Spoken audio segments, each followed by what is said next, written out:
Time is 8:15. We're going to head out to the Good Day Garden for an update on what's growing with David Whitwam. Good morning. Good morning. Well, there's nothing growing right now. So we're in the back bed right now, and I cleared out a lot of stuff. I take that back. We do have one tomato plant that's hanging on. Nice. You can see the sun gold tomatoes on it right now. But I need to get this bed turned over and ready for some spring stuff because summer's coming and it's coming fast. So if we want to get a spring crop in, now is the time. And I brought my basic essential tools to do that with, and I want to kind of run through those with you. So I have a rake. Okay. I have my digging fork, which is one of my favorites. I would rather use this to dig in than a shovel, but sometimes you need the shovel. Okay. And then, of course, my shovel. And this is in case I start hitting any smaller roots. The digging fork doesn't work really well.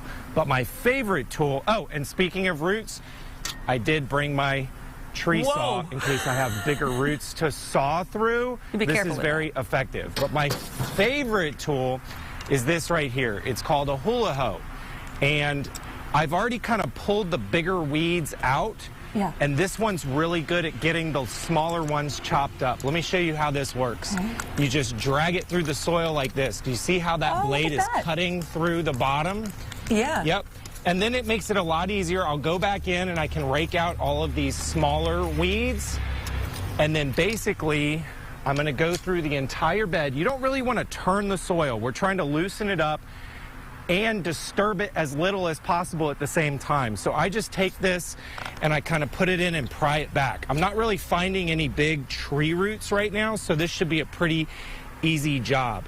Once I'm done with that and get it raked back out, I brought 2 bags. So this is a 4-foot by 8-foot bed.